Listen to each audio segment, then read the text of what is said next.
I'm now going to go through the examination of the lymph nodes systematically from head to toe. Examination of the lymph nodes is important in people who may have infectious diseases, fevers, or any evidence of lymphadenopathy in any of the regional beds. So be sure to clean your hands, as always, before examining the patient. This reassures the patient as well as protecting both of you.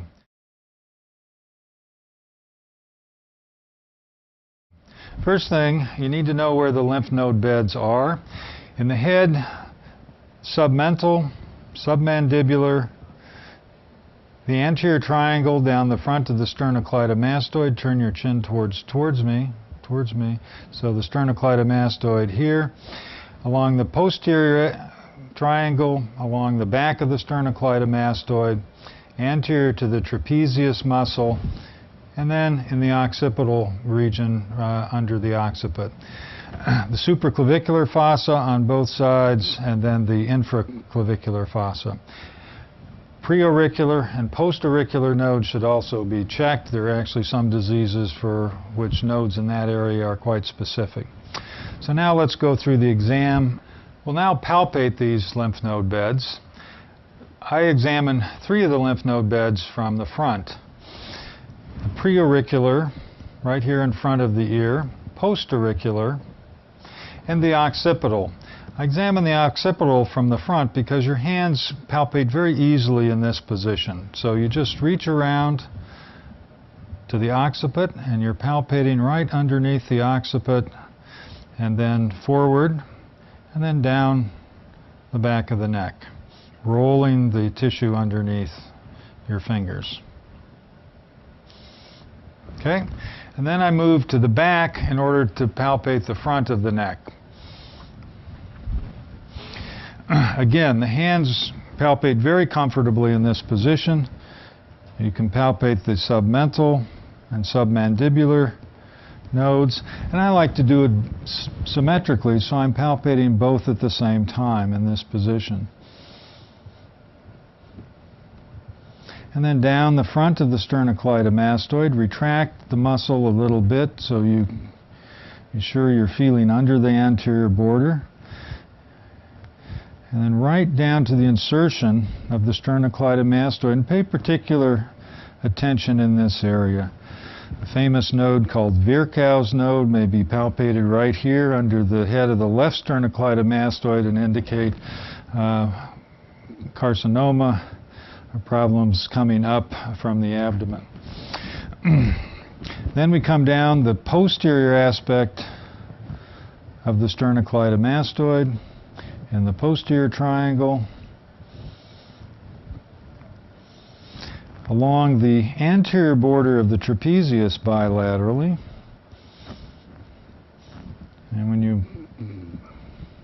and lastly the supraclavicular fossa on both sides, extending out laterally from the heads of the sternocleidomastoid. Good. And that completes the examination of the lymph node beds in the head and neck.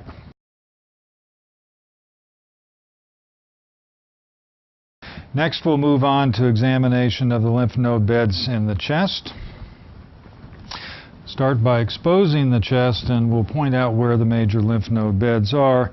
Now we're moving below the clavicle.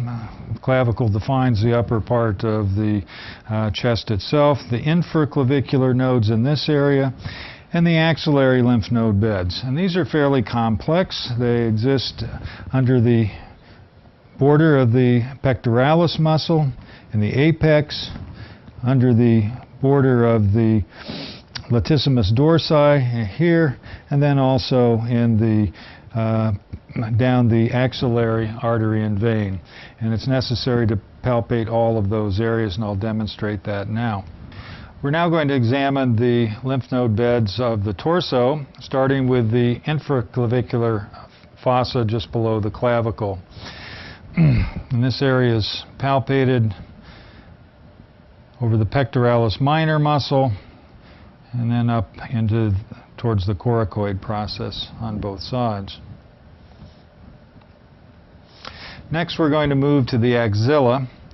The axilla is a complex area.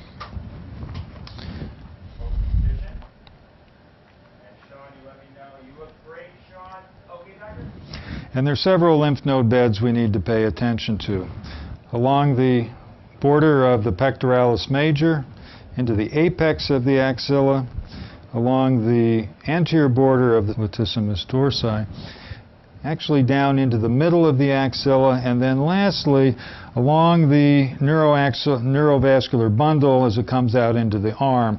And we need to palpate each one of those lymph node beds. It's important that the shoulder be completely relaxed when we do this, since we're trying to palpate under the muscles that actually influence the shoulder.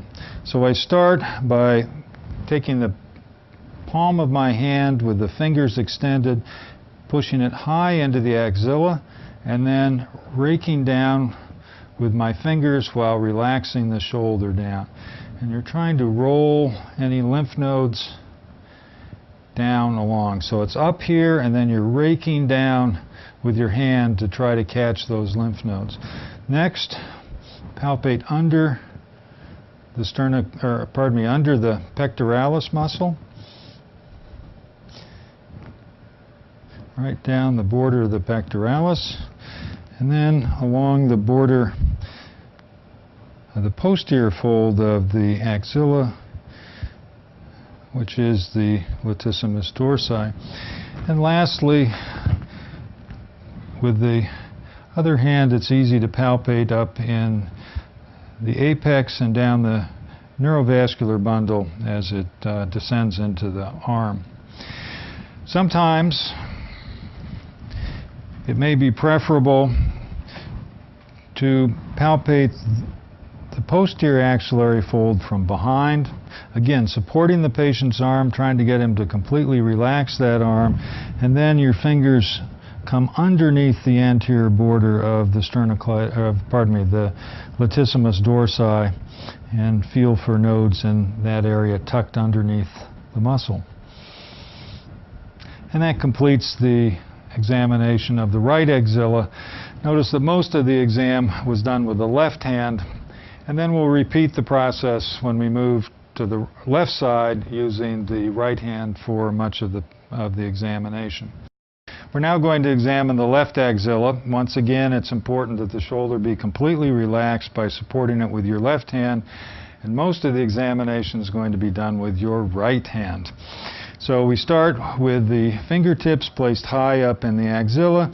Remember, we're going to examine the lymph node beds high in the axilla and down the lateral chest wall, underneath the posterior border of the pectoralis major, underneath the anterior border of the latissimus dorsi, and then down the neurovascular bundle as it descends into the arm. So first we put the fingertips high in the axilla, fair amount of pressure here, and rake the fingertips down the chest wall. Any enlarged lymph nodes will slide underneath your finger. Next, fingertips go under the border of the pectoralis major, sliding the muscle out of the way so you can get underneath and feel against the chest wall. And then similarly, on the posterior axillary fold, underneath the anterior border of the latissimus dorsi. Okay. And lastly, feeling down the neurovascular bundle. Personally, I find that this may be easier to do switching hands and doing it with your left hand in this position. On occasion, you may prefer to feel the lymph nodes along the border of the latissimus dorsi from behind. Again, so relax the shoulder here. And then we're going to feel under the anterior border using the fingertips. This allows you to really get your fingertips under the border. This can be uncomfortable for the patient, so be gentle and feel along the chest wall as well. Lastly, don't forget to feel the epitrochlear lymph nodes that are right here behind the elbow in this area. And they may be enlarged with problems in the hands and forearms. Okay. Another way to examine the axilla is to support the patient's arm on your examining hand and then to place your other hand, in this case the left hand, on the shoulder, and this helps compress the tissue and bring it down into the area where you're examining. You can also use that to help manipulate the pectoralis on this side.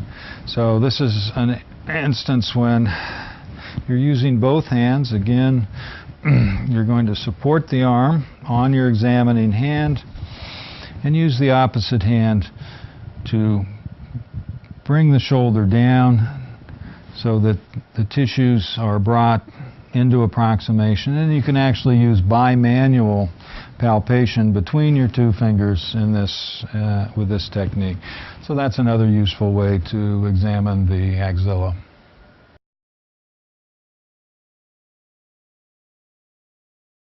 After completing the examination of the axilla, head and neck, we're going to now move to the inguinal lymph nodes. We ask the patient to lie down on his back. And then we're going to examine the inguinal areas individually. To examine the inguinal ligaments, we're going to do that one side at a time, and you want to expose the area from the anterior superior iliac spine over to the symphysis pubis. The inguinal ligament runs in this direction, and the lymph node beds are inferior and oftentimes a little medial to that. So again, start well above that area, palpating with the flat of your hand and rolling the tissue along. You know you're in the right area when you can palpate the femoral artery, which I am right there. And remember, the lymph nodes run along the neurovascular bundle. So you're basically following that area down into the leg. You want to extend at least 8 to 10 centimeters anteriorly, and don't forget to palpate medially as well. Right over to the symphysis pubis. Okay, and then we just repeat that on the other side. Again, exposing the area, anterior iliac spine, down to symphysis pubis, inguinal ligament runs here.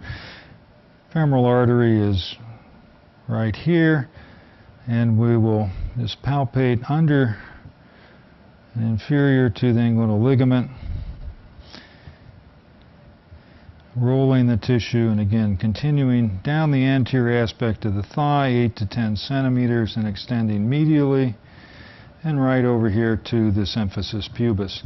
And that completes the examination of the inguinal lymph nodes. Very common to feel small, less than 1 centimeter inguinal lymph nodes that are perfectly normal. And that completes the lymph node examination.